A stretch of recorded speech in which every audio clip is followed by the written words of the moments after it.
The new American champion and the owner of a ripped in half Blue Eyes. 乾いた叫びが届け Fly us high again.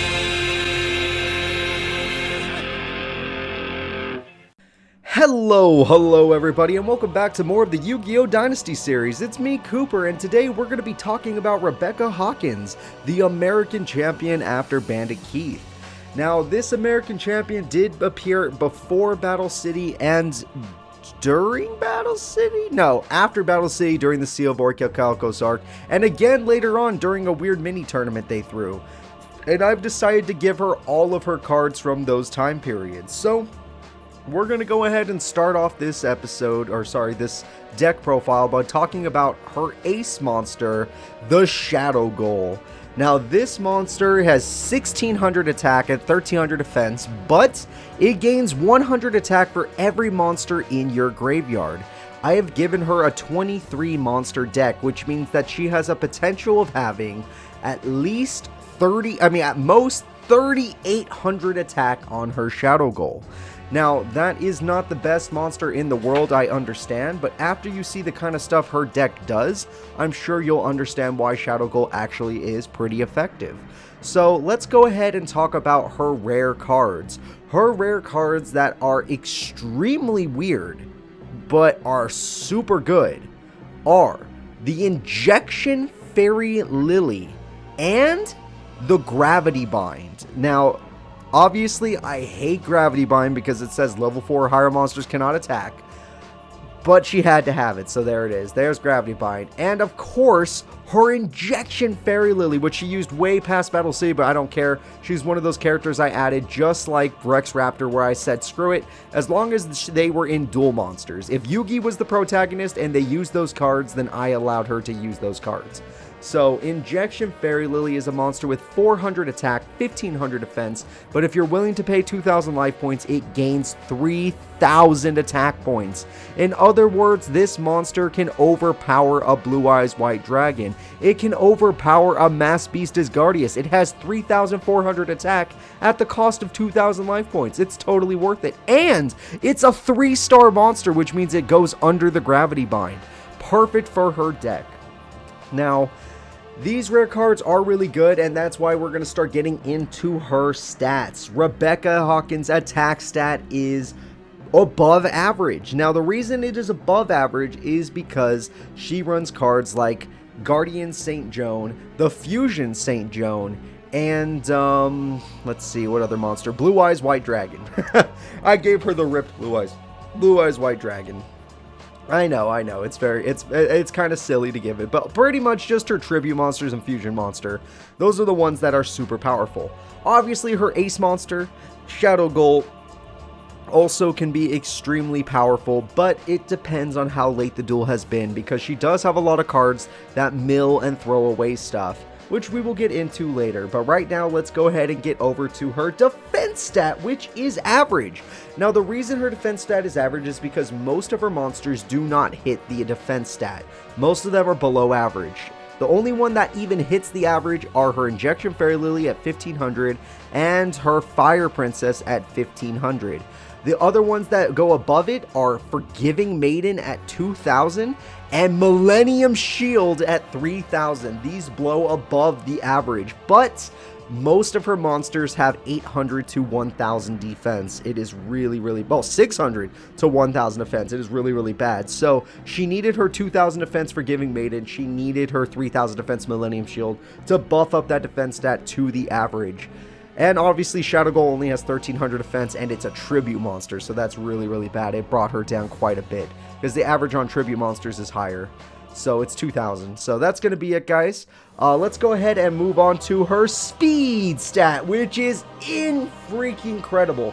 She is one of the fastest characters in this game, despite the Gravity Bind, because she runs cards like Graceful Charity. She runs cards like Witch of the Black Forest, triple Witch of the Black Forest, and triple Sangan. And I gave her the Fusion Sandwich just for kicks.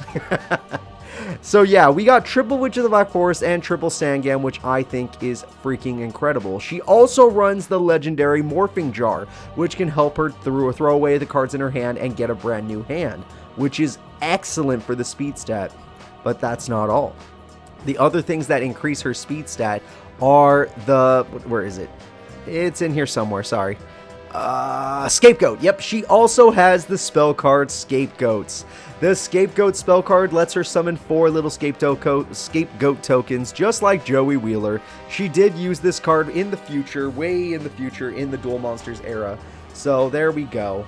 And she used it with a weird card Token Thanksgiving, but we'll get into that more later. In fact, we should get into it now. Let's go ahead and move on to her skill stat, which she is one of the characters that has a maxed out skill stat for multiple reasons. The reason her skill stat is maxed out is because she runs Cure Mermaid with Fire Princess combo. That is a big burn combo with Gravity Bind. So she has Stall, she has Burn, she has Token Thanksgiving to heal herself. Any healing card counts as burn because she runs Fire Princess. And what Fire Princess does is each time you gain life points, inflict 500 damage to your opponent. It totally wins duels. And it's decently defensive. With Gravity Bind, it's actually perfect. She also runs Ring of Magnetism mixed with Millennium Shield, which gives her an infinite wall because they're forced to attack Millennium Shield, which I think is pretty freaking impressive. Her Injection Fairy Lily is a cost card that also comes in handy, but it can be attributed to her attack and skill stat. She has Morphing Jar for deck out potential, and because it's just thinning out the decks, so yeah. Graceful Charity, that kind of throws her around, but that's fine. She runs Solemn Wishes, which gives her 500 life points at each draw, and every time she draws, she gets another 500, which goes to her burn thing with Fire Princess. So she is a burn deck. On top of that, she runs Cannon Soldier. And with Cannon Soldier, she can tribute the Scapegoat token. She can tribute Witch of the Black Forest Sangan to search through her deck. She actually has an amazing skill stat. She can deck you out. She can burn you to death. She can... That's about... Oh, she could stall you, obviously. So she could stall you if she needs to get her boss monsters out, like Shadow Ghoul and Blue Eyes and Guardian Angel Joanne, or her fusion monster Saint Joanne or Sandwich. I mean, she has so much potential in this duel. Plus, she can hide under the Gravity Bind and still attack you with Injection Fairy Lily, which I think is super freaking good. She also runs triple Tribute to the Doom, which is super helpful as well because it throws cards away from your hand to the graveyard, and if they're monster cards, you are powering up your Shadow Ghoul. I think that is super freaking amazing. Plus, you know, with Graceful Charity and Pot of Greed working together with Solemn Wishes, she has more draw potential, which equals more burn potential thanks to her Fire Princess. She has a maxed out skill stat because just like how Bakura has his win condition card, burn card, and stall card, she has her stall card, her deck out cards, and her burn cards. And that is what makes her perfect in terms of skill, but it also means that she requires a lot of skill to use. So hopefully I'm able to get her because I know I've actually tested this deck with my friends. I know I can win with it. It's so freaking fun to use. Rebecca's deck is so interesting and so different from what I'm used to. Of course, I have some friends that don't really know old cards, so this would be extremely hard for them to use, and because it has such a high skill stat, that might end up, you know, shooting them in the foot. But let's just assume they're not going to get this deck. Maybe it'll be me. Please give me the deck. I would love to have Rebecca's deck.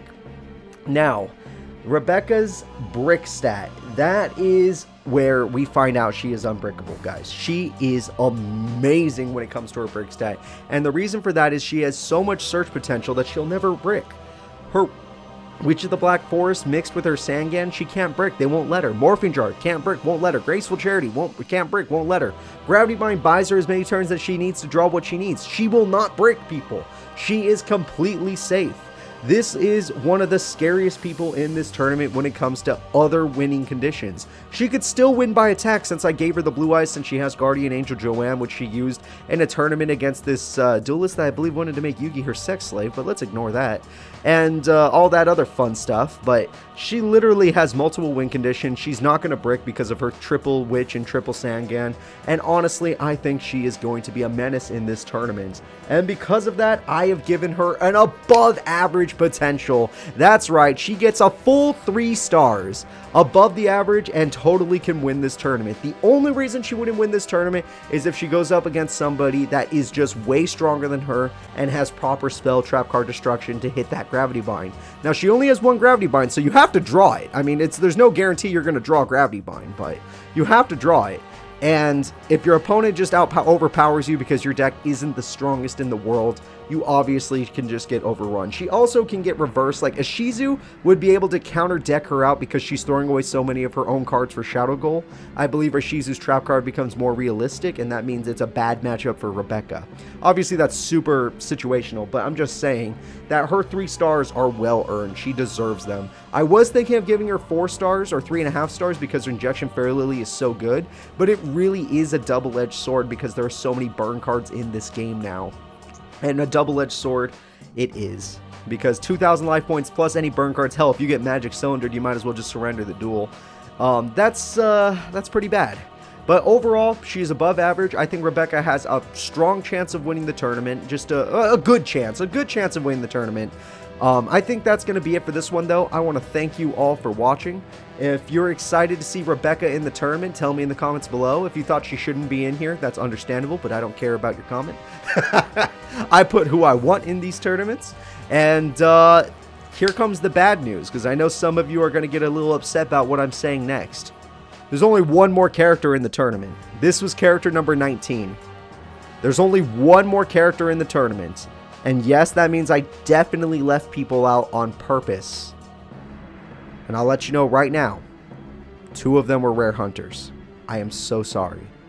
If I had more friends that were willing to do this, I would have put them in. And I can guarantee you after 10k subs, I will do something where we put them in. But for now, you just got to be patient. That's going to be it, guys. I'll see you next episode for the final deck profile of Battle City. Bye-bye.